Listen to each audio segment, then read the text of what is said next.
Franchement, la vue est pas mal. Hein. Non, mais c'est trop beau. On va laisser tremper dedans. Franchement, trop bon. C'est incroyable. Gostariamos, nos gostariamos, une espèce de purée de goyave et la glace au fromage. C'est surprenant. On a payé. C'est comme si en France tu payais 671 €. 31,50 pour le petit paquet. Hein. Regardez ma main. C'est trop cher. On va aller voir les vins français. 85,90. Une huile d'olive, 80 reais.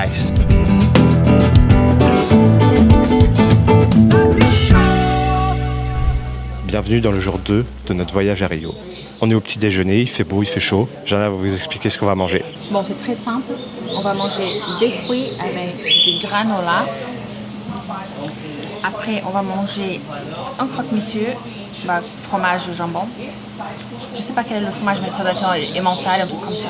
Ouais. Un café pour moi, et moi, il ne mange pas du café. Un jus d'orange pressé, naturel, délicieux. Et c'est tout. Il fait 27 degrés. Franchement, au soleil là, je suis en train de cramer. Mais regarde les fruits là, tu vois ou pas? Ouais. C'est trop bon, j'ai un faux truc. On dirait du raisin, mais dans un palmier. On va prendre le bateau pour connaître la plage. La deuxième plage la plus jolie au monde. C'est pas dingue? La plage d'Ipanema.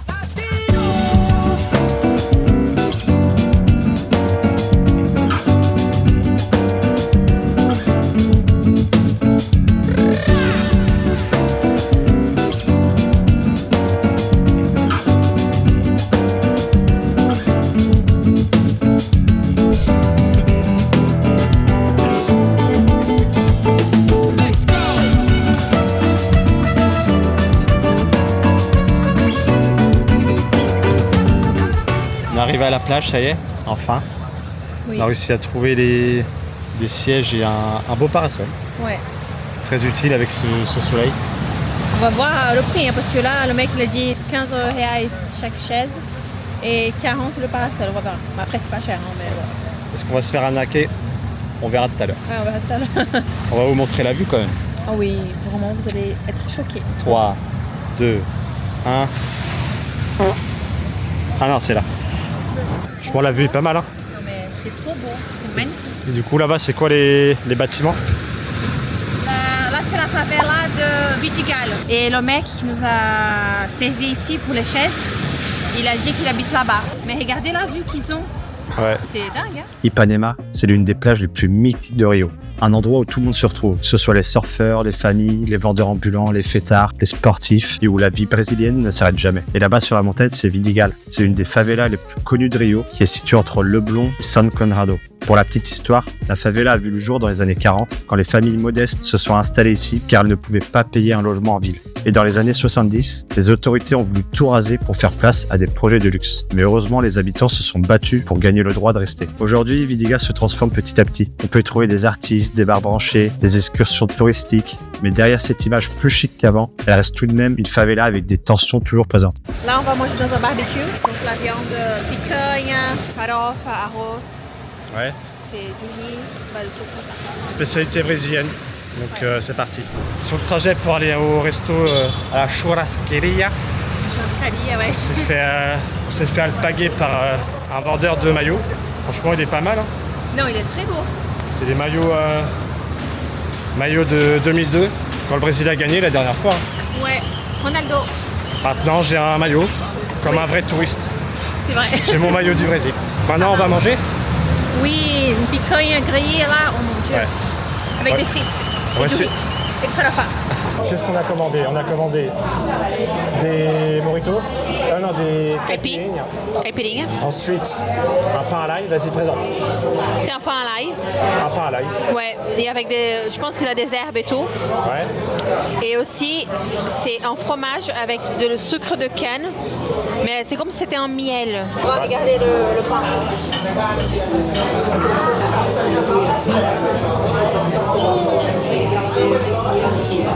C'est incroyable. Il y a un goût de viande en même temps. C'est pas fait ce qu'ils ont fait, mais Ouais. c'est trop bon. C'est excellent. Il y a une crème dedans. Qu'est-ce que c'est? L'ail. C'est mais- une crème à l'ail. Ah, c'est une crème à l'ail. Ah.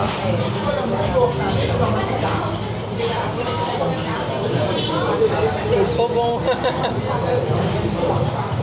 Ah ouais, C'est excellent, hein. trop bon. C'est moelleux, Croquant. c'est hyper crémeux. Le pain il est hyper craquant. Et t'as un bon goût d'ail et je pense qu'il y a du beurre aussi ou du... Ouais. un truc C'est trop bon. franchement trop bon. Donc là c'est quoi? C'est du fromage avec du sucre de canne et c'est Exact. c'est cuit. Tu mets un peu dessus, mais je pense qu'il en a pas mal déjà. Ouais. C'est comme ça là. Ouais.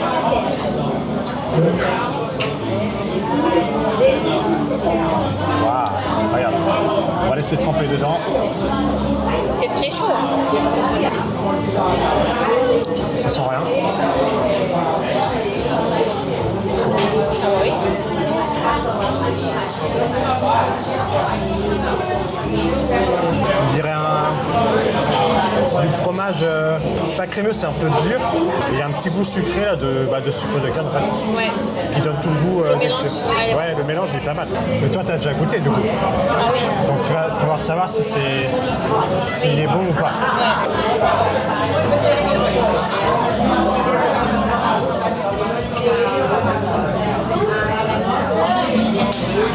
Le goût fumé. C'est la perfection ça. Ouais. C'est pas trop salé, c'est pas. La texture elle est délicieuse. Ouais, C'est bien trop sucré. bon. C'est Bien trop sucré bon. comme il faut. Ouais. Nickel. Vraiment j'adore. Bon, maintenant on goûte la capi. C'est avec la cachaça du Brésil. Ouais. C'est excellent, c'est la traditionnelle. Franchement, elle est pas trop sucrée, ça c'est bien. Ouais. Parce que des fois tu sens que le goût du sucre, c'est agréable, hein, mais c'est pas le but. Ouais. Là on sent vraiment la cachasse, le citron et tout, c'est bien, c'est bien. Franchement c'était un bon choix, hein, vraiment. Qu'est-ce que tu as pensé du pain à l'ail et du fromage avec le sucre de canne? Franchement, je dois donner une note de 10 sur 10, c'est 10. 10, ouais. Moi aussi c'est 10. On va prendre picanha maintenant. Ouais. Qu'est-ce que c'est? C'est la viande, c'est du bœuf. Et on a en garniture la farofa, c'est une farine avec des condiments, je sais pas comment expliquer. Ouais. Et aussi, quoi d'autre? Une vinaigrette, c'est tomates, ciboulette, des choses comme ça. Des oignons, des choses comme ça. Ouais. Du coup la picanha, ouais, c'est vraiment un truc typique du Brésil. Ouais. C'est une viande grillée, vraiment avec beaucoup de goût. Oui, mais c'est une viande noble. La picanha est arrivée avec le riz, farofa. Donc on va goûter ça et puis on vous dit ce que ça donne. Hein.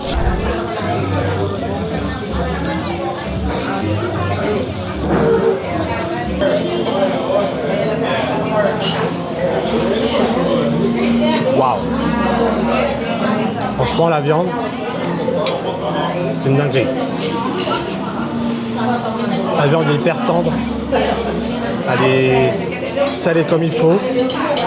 Il y a le gras autour de la viande qui donne vraiment le goût. C'est vraiment une dinguerie. Ça valait le coup de venir ici. Qu'est-ce que tu en penses? 100%, mais 1000% même. C'est excellent. Tout est bon. Vraiment une dinguerie. La viande nous a donné soif. Qu'est-ce que tu as pris? Une caipirinha de fraises. C'est extrêmement forte. Ouais, elle est forte. Hein. Là, on va être défoncé. Là, on part dans les étoiles. Hein. C'est très bon, mais c'est vrai que c'est hyper fort. Nós gostaríamos uma goiabada cremosa com sorvete de queijo canastra. Por favor. Bom pedido. Pediu muito bem. Obrigado. J'ai commandé le dessert. Je sais pas s'il m'a compris. J'espère que c'est ce qu'on a demandé. Hein. Qu'est-ce que tu en penses, toi? Est-ce que tu m'as compris, toi? Bah oui. Et en plus, il a dit que c'était très bien la façon que tu as demandé. Il m'a compris. Donc tout va bien. C'est quoi ça? C'est une purée de goyave, c'est ça? Ouais. Donc purée de goyave avec une glace au fromage. Ouais. Mais c'est pas du fromage. Fromage canastra, si je dis pas de bêtises, c'est un truc mineiro. C'est une région au Brésil. C'est comme si en France tu mangeais du fromage blanc un peu. Je sais pas si tu connais Roméo et Juliette. Oui. Bah oui, je connais. Donc pour nous, c'est la goyave et le fromage. Donc c'est un mélange de deux. Donc là, c'est en format de glace et avec la goyave.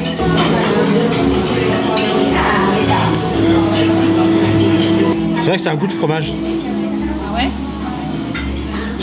c'est surprenant. C'est une compote de goyave fumée.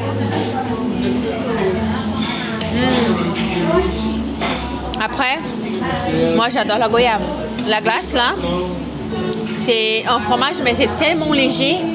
Il faut que tu te concentres pour manger, pour sentir le goût. Tu as la même impression ou pas? Oui. Je trouve ça impressionnant. C'est très bon le mélange, vraiment. Qu'est-ce que tu en penses du dessert? C'est une expérience. Ouais.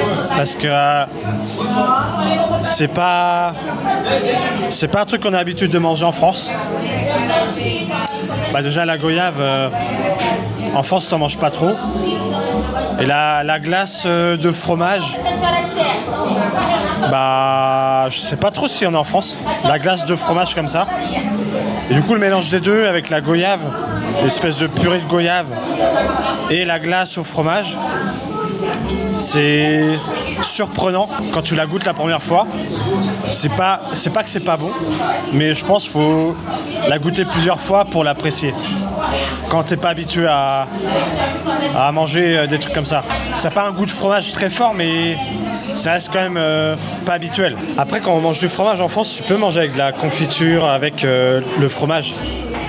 Donc je pense que ça se rapproche de ça, sauf que là c'est une glace de fromage. Ces gens qui aiment bien manger le fromage avec une petite confiture aimeraient manger ça par contre. Je pense, ouais. Mais c'est original. Qu'est-ce que t'en as pensé? Franchement, j'ai mangé super bien. Si je dois donner une note de 10 sur 10, je pense que c'est 9,9. Qu'est-ce qui a manqué? Bah, pas grand-chose, mais au début, j'ai pensé que ça manquait un peu de sel dans la viande, du gros sel. Le dessert, j'ai trop aimé, c'est de la goyave avec une glace au fromage. Vraiment, j'aime trop. C'est excellent. On a payé 671 reais. On a payé plus de 100 € en fait. Il y a eu 4 cocktails, 2 entrées, 2 petites entrées, la viande. Mais c'est ça qui était le plus cher, la churrasco. Ouais, 267 reais. Plus le dessert, donc ça fait 671. Ouais. Mais il faut préciser que 671 reais, c'est comme si en France tu payais 671 € par rapport au niveau de vie Oui, c'est la même d'ici. chose. Il faut s'imaginer qu'en France, c'est comme si tu allais au resto, tu payais 671 € pour deux petites entrées, de la viande, un dessert pour 2 et 4 cocktails. Je sais pas ce que vous en pensez vous, mais moi je trouve que ça fait un peu cher. Si tu habites ici, ça coûte une fortune. Ouais. Ça coûte, c'est comme si une personne travaille 15 jours pour manger 2 heures dans un resto. Ouais. Qui fait ça? Personne. Personne. Mais au Brésil, c'est normal. Bah, Oui, pas pour tout le monde, mais Oui, c'est normal pour la minorité, quoi. oui, voilà. Voilà. Mais ça reste quand même cher. Ça reste cher. Pour nous, c'est comme si on faisait un resto gourmet Oui. étoilé en France, quoi. 60 € par personne. Oui. Voilà, c'est ça. Bon, après ce super repas, on est parti direction la Bibliothèque nationale du Brésil. Mais c'est pas n'importe quelle bibliothèque. À l'intérieur, on peut y trouver plus de 10 millions de documents. C'est tout simplement la plus grande bibliothèque d'Amérique latine, et même l'une des plus grandes du monde. Elle a plus de 200 ans et ça reste un pilier majeur. Elle conserve, préserve et diffuse toute la production bibliographique du pays. C'est pas juste un bâtiment historique, c'est la mémoire vivante du Brésil. Ensuite, on s'est rendu au cabinet royal portugais. Elle a été élue 4e plus belle bibliothèque du monde par le Time Magazine. Cette bibliothèque abrite la plus grande collection de littérature portugaise hors du Portugal. Elle a été fondée en 1837 par 43 migrants portugais et réfugiés politiques. Donc ce lieu, c'est pas juste une bibliothèque, c'est vraiment un symbole et un vrai héritage culturel pour la communauté portugaise de l'époque. Il fait trop chaud, donc on va aller prendre notre douche. Je pense qu'on va voir après ce qu'on va faire. Parce que demain, on se lève à 5h30 pour une grosse journée. Ouais, vraiment, je suis éclatée là, j'en peux plus, j'ai envie de dormir. Donc on va voir.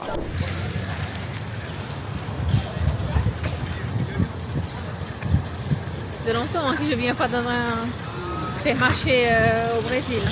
Il y a un grand supermarché, on voulait acheter des petits trucs, genre des fruits, puis voir les prix aussi, pour comparer par rapport à la France. Vous allez voir, c'est une dinguerie. On mangeait tout le temps ça quand on était petits. Fandango, c'est très bon, c'est avec du maïs. Le Milka, chez vous c'est 1 €, ici c'est 16,80. Alors là, 19,98. Voilà. C'est pas un truc de dingue, c'est trop cher. Un petit truc de bonbons Théo Rocher, 37,99. Ah, heureusement, il y a une promotion. 31,50 pour le petit paquet. Hein. Regardez ma main. Qui paierait ça 31,50 €. 39,90 la glace. Bon après vous dites vous connaissez pas cette marque-là, bah, c'est pas grave, il y a des Magnum. 39,80. Qui achète ça? Donc quand on regarde les prix ici, il faut vraiment se rappeler d'un truc. Le salaire minimum au Brésil tourne autour de 1500 reais par mois. Donc c'est comme si on payait ses prix en euros avec un SMIC à 1500 €. Donc au final, pour beaucoup d'ici, certains produits du quotidien, considérés comme banals pour nous, deviennent presque des produits de luxe ici. Bon là on a des petits jus. En fait c'est de la poudre que tu mélanges avec de l'eau et ils en boivent pour faire des jus d'orange quoi. Enfin des jus en tout cas. Donc ça c'est pas cher. 1,19. 2 litres de coca, 9,49. Regardez le. Waouh, celui-là est énorme. 3 litres. 3 litres. On va aller voir les vins français. Il n'y a pas beaucoup de choix. Hein. On a un petit château, la Rose du Pin de Bordeaux, 2019, inconnu au bataillon. 85,90. Bon, c'est pas des grands vins, donc à mon avis, c'est un peu cher quand même. Petite Roseline, 80 €. Un petit Chez du Moulin, cuvée spéciale. Ça, c'est pas trop cher. Qu'est-ce qu'on a d'autre? Un petit Côte du Rhône, 2022, 44,80. Ceux qui ont goûté ces vins-là, dites-le nous dans les commentaires parce que moi je les connais pas. Trop bizarre, c'est Oreo Coca-Cola. On n'a jamais vu ça. Voilà les Français, désolé mais il y a un croissant au fromage. Regarde le prix du fromage, vous allez être époustouflé. Gouda 70,50 le kilo. Gruyère 84,99. Le brie, on est à 70 € le kilo. Mais c'est une dinguerie, hein. Parmesan, on n'en parle pas, hein. 99 €. Bon, j'en ai à trouver un truc. Alors, qu'est-ce que c'est? Requeijão, c'est du fromage délicieux, je vais acheter. Fromage. Oui, c'est très onctueux. C'est incroyable, je ne peux pas expliquer.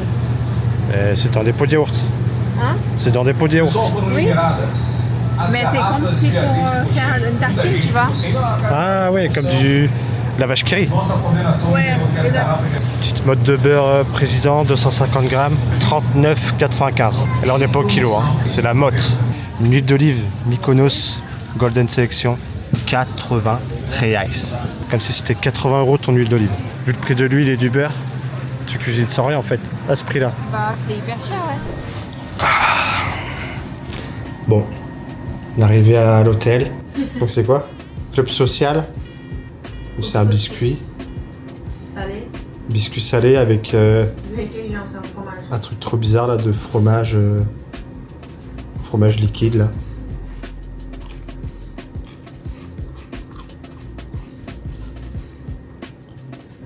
Ouais. C'est bizarre de manger du fromage fondu comme ça. Froid. On dirait un yaourt de fromage. Du coup il est 21h30. Donc on va pas sortir. Parce que demain on se lève tôt. Faut qu'on parte à... Non, c'est rendez-vous à 7h pour aller au bateau. Rendez-vous demain.